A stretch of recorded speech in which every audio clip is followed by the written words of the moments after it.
Film शुरू होती है और हमारी अतरंगी पर क्यूट मे को दिखाया जाता है, जिसके दोस्त उससे भी बड़े नमूने हैं। पहली है मरियम, दूसरी प्रिया और तीसरी एबी। पर हमारी में हर चीज में परफेक्ट है और इन चारों की जोड़ी कमाल की है। और ये है डेविन, जिसे मे की तीनों दोस्त बहुत पसंद करती है, पर मे को ये अच्छा नहीं लगता। हमारी मे तो सिर्फ 4 टाउन बॉयज पर ही मरती है। ये चारों ही उनकी बहुत बड़ी फैन है। 4 टाउन बॉयज एक म्यूजिकल बैंड है, पर हमारी में बाहर चाहे जितनी भी मस्ती और शैतानियाँ कर ले, पर घर पर आकर वो एकदम अच्छी बच्ची बन जाती है।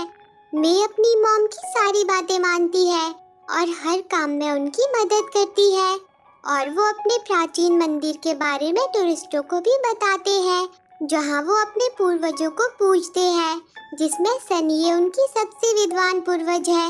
और वो रेड पांडा को भी पूजते हैं।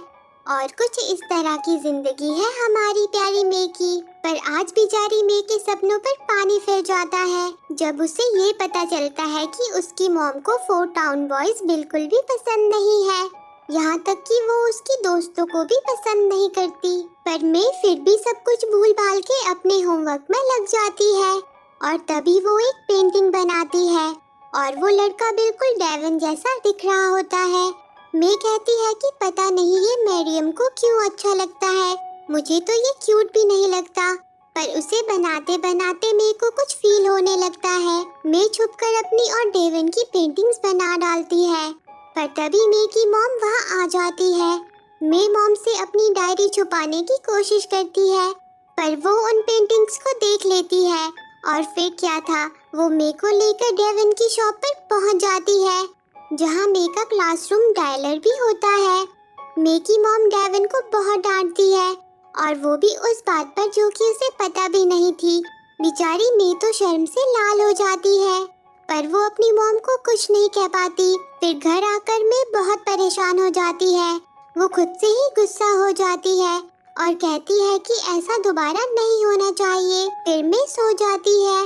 रात में मे को सपने में बहुत ही भयानक चीजें नजर आती है और जब सुबह वो उठती है तो बाप रे, वो एक रेड पैंडा में बदल जाती है। वो खुद को ऐसा देखकर जोर से चिल्लाती है। उसकी आवाज सुनकर उसकी मॉम बाथरूम के बाहर आ जाती है। उन्हें लगता है कि मे को पीरियड शुरू हो गए हैं, इसलिए वो घबरा गई है। वो जल्दी से मे के लिए बहुत सारे पैड्स और हॉट बॉटल लेकर आती है, पर मे उनके सामने नहीं आती। वो अपनी मॉम को बाहर जाने को कहती है और मे चुपके से अपने रूम में आ जाती है, जहाँ वो खुद को रिलैक्स करने की कोशिश करती है और ऐसा करते ही वो ठीक हो जाती है, बस उसके बालों के रंग को छोड़कर।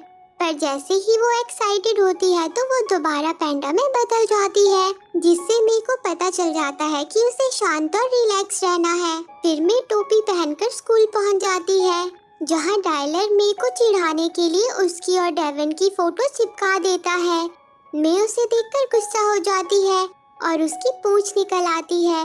वो बड़ी मुश्किल से छिपकर क्लासरूम तक पहुंचती है, जहां मरियम उससे पूछती है कि तू ठीक तो है ना, क्या हुआ तुझे। मे कहती है कि हाँ मैं ठीक हूँ और उनकी क्लास शुरू हो जाती है। तभी मे को पता चलता है कि उसकी मॉम उसे छुपकर देख रही है। उन्हें देखकर मे परेशान हो जाती है। मे के क्लासमेट्स और टीचर भी उन्हें देख लेते हैं, जिससे मे और ज्यादा हाइपर हो जाती है और वो पैंडा में बदल जाती है। पर किसी को उसके बारे में पता चलता उससे पहले ही वो वहाँ से भाग जाती है। पर उसकी मॉम को उसके बारे में पता चल जाता है।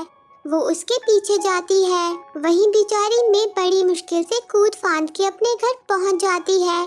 उसका पीछा करते हुए उसकी मॉम भी घर आ जाती है और तभी उसके डैड भी वहाँ आ जाते हैं और वो मे को देखकर कहते हैं कि ओ नहीं, ये अभी से ही हो गया। ये बात सुनकर मे चौंक जाती है।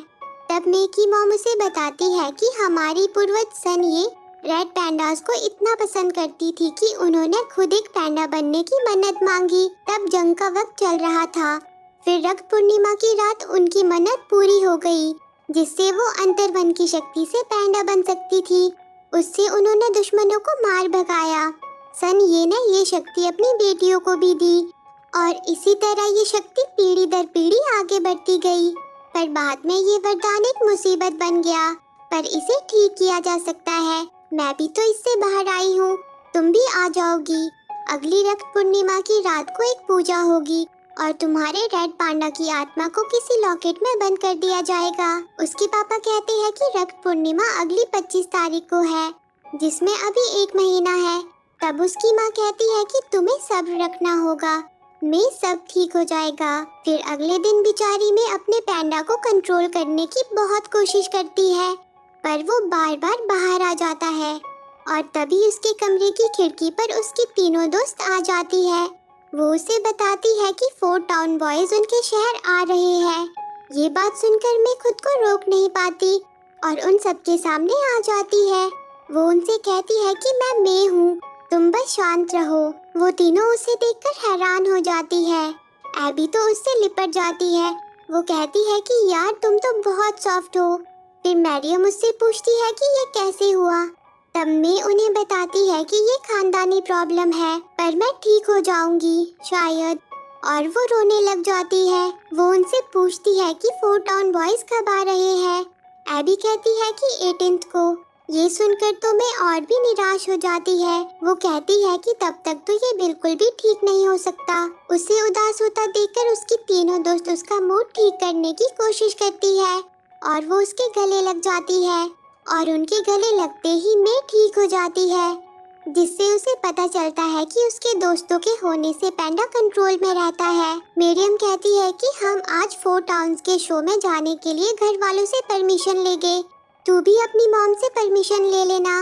फिर वो वहाँ से चली जाती है और प्यारी में अपने मॉम डैड के सामने अपने पैंडा को कंट्रोल में रखने का टेस्ट देती है, जिसे वो अपने दोस्तों की यादों से पास कर देती है। उसे ऐसा देखकर उसकी मॉम भी हैरान हो जाती है कि इतनी छोटी बच्ची एक पैंडा को कैसे कंट्रोल कर पा रही है।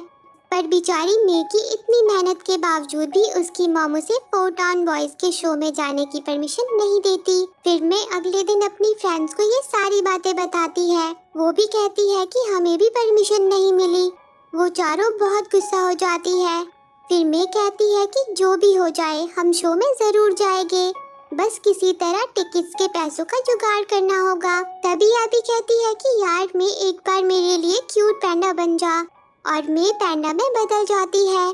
पर तभी उसे कुछ और लड़कियां देख लेती है। वो कहती है कि तुम तो बहुत क्यूट हो, हमें भी खुद को छूने दो, हम तुम्हें इसके बदले में पैसे देंगे। ये देखकर उन चारों के दिमाग में एक आइडिया आता है। वो स्कूल के बच्चों से पैंडा के साथ फोटो खिंचवाने के बदले में पैसे लेते हैं और बच्चे भी खुशी खुशी उन्हें पैसे देने को तैयार हो जाते हैं और इस तरह वो चारों खूब सारे पैसे इकट्ठे कर लेते हैं। पर अभी भी 3 ही टिकट्स के पैसों का जुगाड़ हो पाता है। चौथी टिकट के लिए $100 कम पड़ रहे होते हैं। तभी डायलर मे के पास आता है। वो मे से कहता है कि मुझे मेरे बर्थडे के लिए पैंडा चाहिए, उससे सारे बच्चे मेरी पार्टी में आएंगे। तो मे कहती है कि इसके लिए $200 लगेंगे। डायलर उसकी बात मान जाता है। मे ये बात अपनी फ्रेंड्स को बताती है और वो चारों अब डायलर की पार्टी में मिलने की बात करते हैं। अब मे घर से डायलर की पार्टी के लिए निकलने लगती है, पर तभी उसकी आंटीज और नानी वहाँ आ जाती है। वो सब मे को घेर लेती है, पर मे किसी तरह उनसे पीछा छुड़ा लेती है और वो डायलर की पार्टी में पहुँच जाती है और पूरी पार्टी में धूम मचा देती है।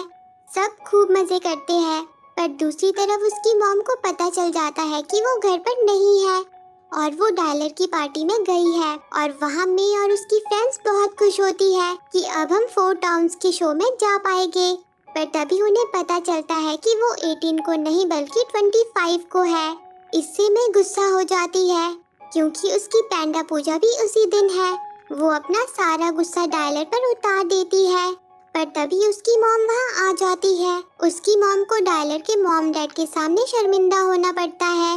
मे की मॉम मे की फ्रेंड्स को बहुत डांटती है। वो कहती है कि मेरी मे अच्छी बच्ची है, तुमने इसका फायदा उठाया है। मे भी अपनी मॉम के सामने कुछ नहीं कहती और चुपचाप वहाँ से चली जाती है। अब वो दिन आ जाता है जिसका सबको बेसब्री से इंतजार था। मे की तीनों दोस्त 4 टाउन बॉयज के शो में पहुँच जाती है और बेचारी में घर पर अपनी पूजा की तैयारी में लगी होती है और फिर वो पूजा के लिए बाहर आ जाती है। उसके नाना कहते हैं कि जब तक ये रक्तचंद्र आकाश में रहेगा उस दिव्य लोक का द्वार खुला रहेगा और ये घेरा ही वो द्वार है। वो सब मंत्र पढ़ना शुरू कर देते हैं जिससे मैं एक दूसरी दुनिया में पहुंच जाती है। वहाँ उसे सनी दिखती है। वो उसे जादुई आईना दिखाती है जिसे पार कर कर मैं अपने पैंडा से छुटकारा पा लेगी। मैं उसे पार करने लगती है पर तभी उसे वो सारे खुशी के पल याद आते हैं जो उसने पैंडा के साथ बिताए थे और वो पैंडा से वापस मिल जाती है। उसे पाकर वो बहुत खुश हो जाती है। वो सबसे कहती है कि मैं इसे रख रही हूँ और वो वहाँ से चली जाती है। मे के जाने से उसकी नानी उसकी मॉम को डांटती है और मे के ऐसे बिहेवियर की वजह से मे की मॉम गुस्सा हो जाती है और उसका लॉकेट टूट जाता है और वो पैंडा में बदल जाती है। वहीं मे अब शो में पहुँच जाती है जहाँ उसकी फ्रेंड्स उससे नाराज होती है पर मे उनसे माफी मांगती है और वो उसे माफ कर देती है और उसके बाद वो शो में पूरे मजे लेते हैं। पर तभी मे की मॉम वहाँ आ जाती है और वो भी अपने खूंखार अवतार में। मे के डैड उससे कहते हैं कि वो पूजा करनी होगी, हमें तुम्हारी मॉम को बचाना होगा। उसके बाद वो सब पूजा की तैयारी में लग जाते हैं और मे अपनी मॉम का ध्यान भटकाती है पर गलती से उसकी मॉम नीचे गिर जाती है जिससे वो बेहोश हो जाती है और वो पूजा की गोली से बाहर निकल जाती है। उन्हें गोले के अंदर लाने के लिए मे की नानी और आंटीज भी पैंडा बन जाती है और सब मंत्र पढ़ना शुरू कर देते हैं। फोटॉन बॉयज भी उनकी मदद करते हैं जिससे दूसरी दुनिया का द्वार खुल जाता है और वो सारी पैंडास दूसरी दुनिया में पहुंच जाती है जहां नानी मे की मॉम को गले से लगा लेती है और वो सब एक एक करके पैंडा को छोड़कर अपनी दुनिया में चली जाती है पर प्यारी मे पैंडा को रख लेती है जिससे सनी उससे बहुत खुश हो जाती है और अब मी और उसकी मॉम अपने पूर्वजों के मंदिर में लोगों को असली पैंडा से मिलवाते हैं और मे की मॉम उसकी सारी फ्रेंड्स को भी अब पसंद करती है और मे को उसकी मनमर्जी करने देती है और वो सब अब खुशी खुशी रहते हैं और इसी के साथ ये मूवी एंड हो जाती है।